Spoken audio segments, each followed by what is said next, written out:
Have you ever found yourself in a place where every shadow, every whisper, and every watchful gaze seemed to carry a hidden threat?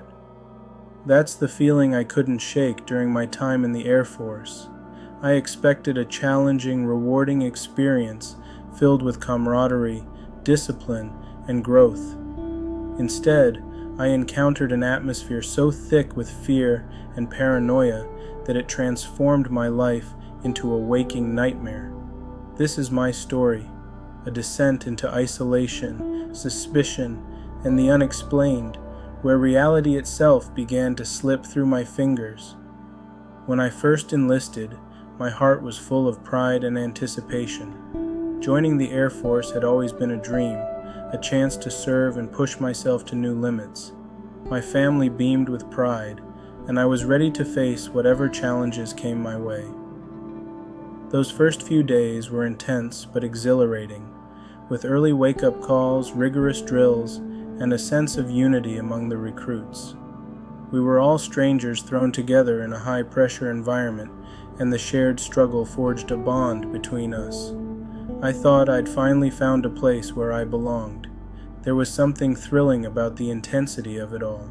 The early mornings that began in pitch darkness, the crisp, cold air that seemed to snap you awake, the sound of boots hitting the ground in unison.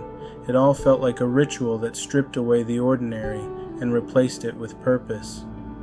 We trained hard, our bodies pushed to the edge of exhaustion, and though it was grueling, it was also immensely satisfying. I'd catch my reflection in the mirror some days, drenched in sweat but standing taller, more resolute. This was what I'd signed up for, and I embraced it wholeheartedly. But slowly, things began to change. At first, it was just a feeling, an intangible shift in the air, a sense that something was off. I couldn't put my finger on it, but there was a heaviness in the atmosphere, like a storm was brewing just beneath the surface. It wasn't as if anything tangible had happened. The drills were the same, the routines unchanged. But the camaraderie that had felt so natural in the beginning started to feel strained. The other recruits, who had once been so friendly and open, began to grow distant. Conversations that once flowed easily now fell into silence whenever I entered the room. Glances that once held camaraderie were now tinged with something I couldn't decipher, an almost guarded wariness that set my nerves on edge. Maybe it was just the stress, I told myself. Everyone was under pressure, and not everyone handled it the same way. But deep down, I couldn't shake the feeling that there was more to it, something lurking beneath the surface that I didn't understand. I'd catch the others looking at me out of the corner of my eye, their expressions unreadable, and when I'd try to meet their gaze, they'd quickly look away, as if caught doing something they shouldn't. And then there was the supervisor. He was a tall, stern man with a reputation for being strict, but fair. At first, I thought his intense gaze was just part of his job, a way to maintain discipline and ensure that we were giving our best. He rarely spoke to any of us directly, unless it was to correct our form during drills or to give a brisk command, and his authority was respected. He wasn't someone you'd casually strike up a conversation with. He was there to mold us, to shape us into something stronger, and he did so with an unyielding presence. But as the days passed, his attention began to feel different. It wasn't just oversight, it was personal, invasive. His eyes seemed to follow me everywhere, piercing and unyielding, like he was searching for something hidden within me. It felt as though he could see right through me, peeling back layers to uncover secrets I didn't even know I had. I'd be in the middle of a drill, surrounded by other recruits, and I'd feel his gaze settle on me like a weight. It was almost as if he was waiting for me to make a mistake, but I sensed it was more than that, like he was observing me in a way that went beyond simple evaluation. I tried to ignore it, convincing myself that I was being paranoid. After all, this was the military. Of course, the supervisors were going to be watchful, but there was something about his gaze that set my skin crawling, something almost predatory in the way he looked at me. It was as if he wasn't just looking at me, but into me, examining every flaw, every insecurity, and I wasn't the only one who noticed. The other recruits would glance at me, then quickly look away, their expressions unreadable. There was a sense that something unspoken hung in the air, something everyone but me understood. One evening, I was walking back to my quarters after a long day of training. The hallways were dimly lit, the flickering lights casting eerie shadows along the walls. It was quiet, almost too quiet, the kind of silence that feels thick, like a weight pressing down on you. As I walked, I heard footsteps behind me, soft, measured, perfectly in sync with my own. I stopped, my heart pounding, and the footsteps stopped too. Slowly I turned around, but the hallway was empty. A shiver ran down my spine as I stood there, listening to the silence, feeling the weight of unseen eyes watching me. I resumed walking, my steps quickening, but the footsteps followed. They were quiet, almost imperceptible, but unmistakable. Panic surged through me, and I broke into a run, the sound of my own footsteps echoing through the empty corridor. I didn't stop until I reached my room, slamming the door shut behind me, my chest heaving as I struggled to catch my breath. The footsteps had stopped, but the feeling of being watched lingered, filling every corner of the room with a suffocating sense of dread. That night, sleep didn't come easily. I lay in bed staring at the ceiling, every small creak and rustle amplified in the silence. Shadows seemed to move in the corners of the room, shifting and stretching, and though I knew it was just my imagination, I couldn't shake the feeling that I wasn't alone. My thoughts circled back to the supervisor, his intense gaze, the strange behavior of the other recruits, the footsteps in the hallway. It was as if something invisible had woven itself into the fabric of my life here, something that was growing stronger, more pervasive with each passing day. The next morning, I tried to brush it off, telling myself it was just my imagination, but the fear had taken root, gnawing at the edges of my mind, and I couldn't shake the feeling that something was deeply, terribly wrong. The once familiar environment now felt alien, like I was an outsider in a place I had once considered my own. The friendly faces of my fellow recruits had turned to masks of indifference, and the hallways that had echoed with our laughter now seemed hollow, echoing with whispers that vanished the moment I tried to listen. Days turned into weeks, and the sense of isolation only grew. The other recruits kept their distance, their gazes slipping past me, as if I were invisible, or worse, as if I were something to be avoided.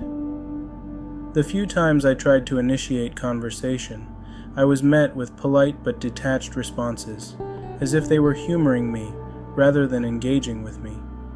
It was subtle, almost imperceptible, but it was there, a barrier that separated me from everyone else, a sense that I was on the outside looking in. And all the while, the supervisor's gaze never wavered. He was there at every drill, every exercise, his eyes following me with that same unyielding intensity. I began to dread his presence, the way he seemed to dissect me with his eyes, as if he were searching for something only he could see.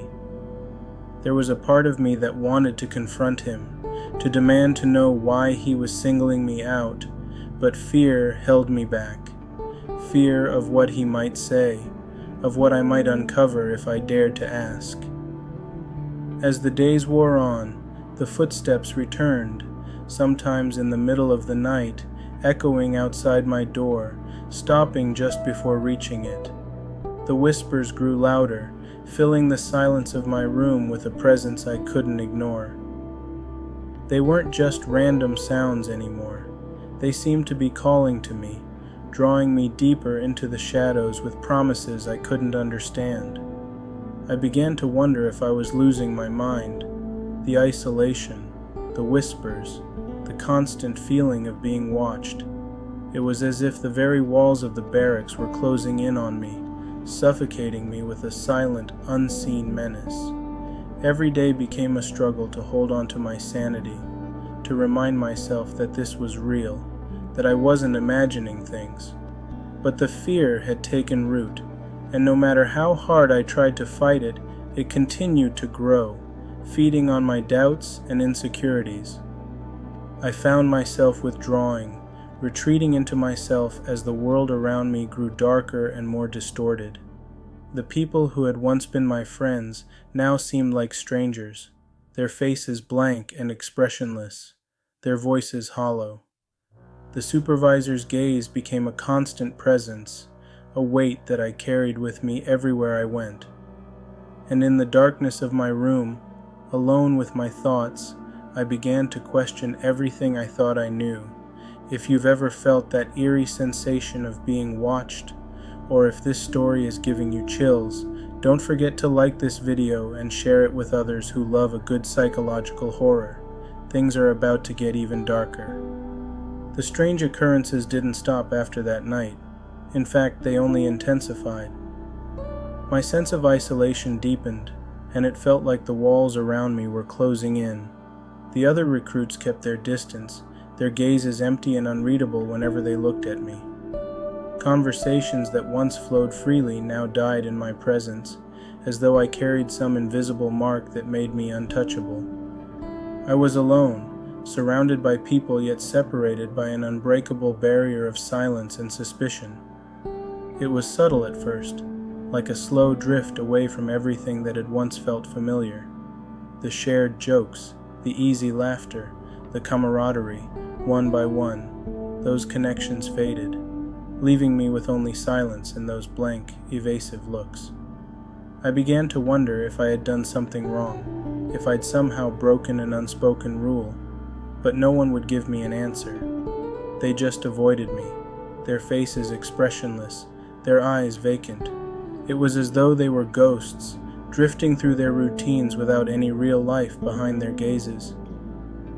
The whispers started soon after. At first they were faint, barely more than a murmur on the edge of my hearing, but as the days went on, they grew louder. They seemed to come from everywhere and nowhere at once, filling the air around me with a constant, insidious presence. Sometimes I'd catch a word or two, my name, spoken in a voice that sounded both familiar and alien. Other times, it was just a soft hum, a sound that crawled under my skin and set my nerves on edge. It wasn't just the whispers. The entire environment seemed to change, becoming darker, more oppressive. The fluorescent lights in the hallways flickered more often, casting eerie shadows that seemed to move on their own. The walls felt closer, the air thicker. Even the silence held a weight, as if it were concealing something just out of reach. I found myself holding my breath when I walked down the corridors, half expecting something to jump out from the shadows. I tried to ask the others if they heard it too, but my questions were met with blank stares or dismissive shrugs. It was as if they were all in on some secret, one that I was never meant to uncover. Even my closest friend from the early days, a recruit I had trusted, now looked at me with a mix of pity and fear, as if he knew something terrible that he couldn't or wouldn't share. Desperation began to take hold. I'd lie awake at night, staring into the darkness, listening to the whispers as they grew louder, more distinct. I could hear them creeping closer, filling every inch of my room with their presence. Sometimes I thought I could make out words, fragmented phrases that seemed to promise things I couldn't understand. They were there, just beyond my grasp, taunting me with their mystery. One night, unable to bear the isolation any longer, I decided to confront the supervisor. I waited until the barracks were quiet, the other recruits fast asleep, and made my way to his office. The hallway was dark, the only light coming from a single flickering bulb that cast long, shifting shadows along the walls. My footsteps echoed in the silence, each step amplifying the pounding of my heart. I felt a surge of adrenaline, a mix of fear and determination that propelled me forward. The door to his office loomed before me, a dark and foreboding presence in the dim light. For a moment I hesitated, my hand hovering over the door handle. A part of me wanted to turn back, to leave this place and forget everything I had seen and heard. But the need for answers outweighed my fear, and I pushed the door open. Inside, the room was dimly lit, the shadows thick and oppressive. The supervisor sat behind his desk, his face half hidden in darkness, his gaze fixed on me with that same unsettling intensity. For a moment we just stared at each other, the silence stretching between us like a taut wire, ready to snap. "You've been watching me," I finally managed to say, my voice barely more than a whisper. His expression didn't change. He didn't deny it, didn't even blink. Instead, he leaned forward, his eyes glinting with something I couldn't quite decipher. "Do you feel it?" he asked, his voice soft, almost gentle. "The tension in the air?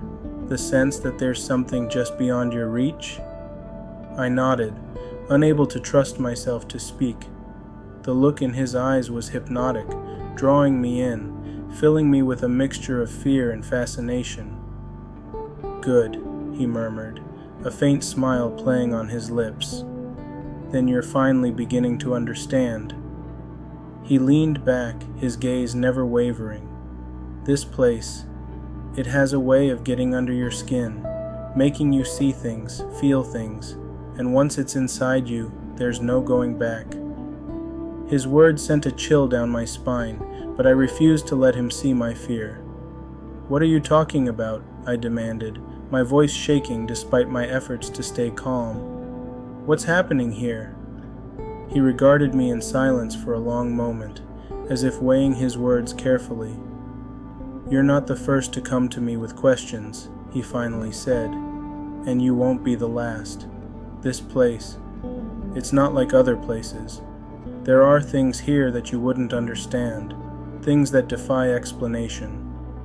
Before I could press him for more, he stood up, his shadow stretching across the room. "Go back to your quarters," he said, his tone final. "And remember, some questions are better left unanswered." As I walked back to my room, his words echoed in my mind, haunting me with their ambiguity. He hadn't given me answers, only more questions, more reasons to doubt my own perception. Every sound, every shadow, every fleeting movement at the edge of my vision took on new meaning. It was as if he had opened a door to a darker reality, one where nothing was as it seemed.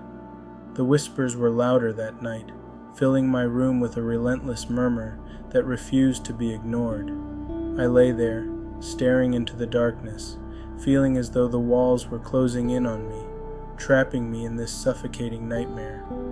The other recruits were no longer just distant, they were strangers, their faces empty, their eyes hollow. And the supervisor, he was more than just a figure of authority. He was a part of this place, an embodiment of the darkness that seemed to permeate every inch of the barracks. Days turned into weeks, and the isolation took its toll. My reflection in the mirror became unfamiliar, my eyes haunted, my face pale and drawn. I barely recognized myself, and I knew that the person staring back at me was slowly unraveling, caught in the grip of something I couldn't understand.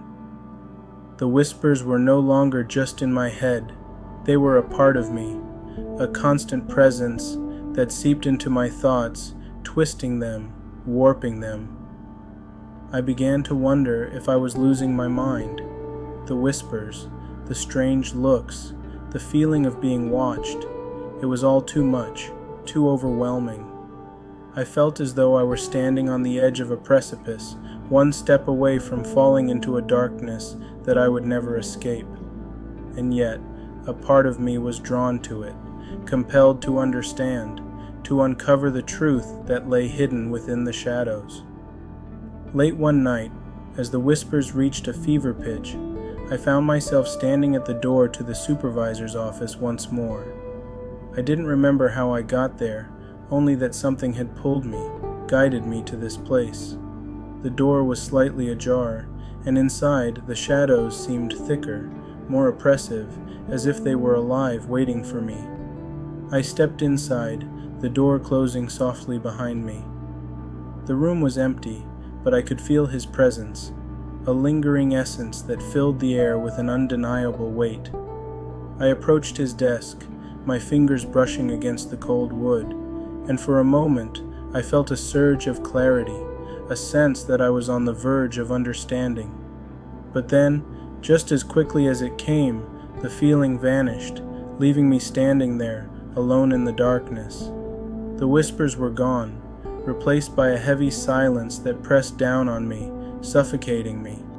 I turned to leave, but something held me back, an invisible force that refused to let me go. As I stood there, trapped in the grip of this unexplainable force, I realized that the supervisor had been right. This place had gotten under my skin, had invaded my mind, and there was no escaping it. The darkness was a part of me now, a shadow that would follow me wherever I went. If you're as hooked as I am, make sure to share this story with friends who love a deep, psychological mystery. And don't forget to leave a comment. What do you think is happening here? The days blurred together after my conversation with the supervisor. His cryptic words echoed in my mind, gnawing at my sanity. There are things here that you wouldn't understand. It was as though he had unlocked something inside me, a door to a dark place that I couldn't close. Every night the whispers grew louder, more insistent, filling my room with a presence I couldn't ignore. They didn't just speak. They called to me, luring me deeper into the darkness with promises I couldn't decipher. It wasn't only the whispers that haunted me. Shadows seemed to take on new shapes, stretching and shifting with an unnatural fluidity. Sometimes out of the corner of my eye, I'd see forms, dark figures, standing silently, watching me. But when I turned to look directly, they were gone, leaving only the empty room and the cold, unyielding walls. I started questioning everything I saw, everything I felt. Was it real, or was my mind slowly unraveling, worn down by the oppressive atmosphere of this place? Sleep became a distant memory. Every time I closed my eyes, I felt a presence beside me, watching, waiting. Shadows flickered at the edge of my vision, shifting and stretching like living things. I was no longer sure what was real and what was imagined. The lines between reality and nightmare had blurred, leaving me trapped in a waking horror that I couldn't escape. The nights were the worst. Alone in my room, the walls seemed to close in, the darkness becoming almost tangible, pressing against my skin, seeping into my thoughts. I'd lie awake, staring into the shadows, listening to the whispers that seemed to grow louder, more distinct, until they were almost deafening. Sometimes I thought I could hear my name, spoken in a voice that was both familiar and alien, a voice that seemed to echo from deep within my own mind. One night, I woke to the sound of someone breathing in the darkness. I lay there, paralyzed, my heart pounding as I strained to listen. The sound was soft, steady, coming from the corner of the room. Slowly, I turned my head, my eyes scanning the shadows, and there, just at the edge of the dim light, I saw it. A figure, cloaked in darkness, its eyes glinting with a cold, malevolent light. It was watching me, its gaze unblinking, its presence suffocating. I opened my mouth to scream, but no sound came out. I was trapped, frozen in place as the figure moved closer, its steps slow and deliberate. Just as it reached the edge of my bed, the figure vanished, dissolving into the shadows as if it had never been there. I lay there, gasping for breath, my mind reeling. I didn't know if what I had seen was real or just another product of my fraying sanity, but I knew one thing. I couldn't stay here any longer. Something had to give. The next day, I went to the supervisor's office, determined to get answers. But when I arrived, the door was locked, the room empty. I searched the entire building, but he was nowhere to be found. It was as if he had vanished, leaving me alone with the horrors that lurked in the shadows. The building felt deserted, the hallways empty and silent, as though I were the only living soul left in this place. The other recruits avoided me completely now, their gazes filled with pity and fear. It was clear that I had become an outcast, a pariah marked by whatever darkness had taken hold of this place. I felt like I was slipping away, losing myself to the creeping madness that surrounded me. Their silence felt accusing, as if they knew something I didn't, as if they were keeping a secret that I wasn't privy to. I wanted to shake them, to demand answers, but their eyes would slide past me, avoiding any contact, leaving me even more isolated. One evening, I decided I couldn't take it anymore. I packed a small bag, left my room, and walked out into the night, determined to leave this place behind.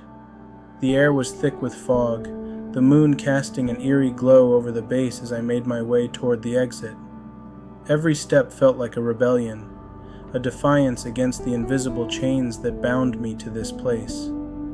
I could feel my heart racing, my pulse pounding in my ears, a frantic beat that urged me to keep moving, to escape. But as I reached the gates, I felt a presence behind me, a familiar, chilling sensation that froze me in my tracks. I turned, and there he was. The supervisor standing in the shadows, his gaze locked onto mine. His face was pale, almost ghostly, his eyes filled with something dark and unreadable. It was as if he were both a part of this world and something beyond it, a figure caught between reality and nightmare, a guardian of the horrors that lurked within these walls. "You can't leave," he said, his voice barely more than a whisper. "This place, it's a part of you now. You belong here." I took a step back, my heart racing.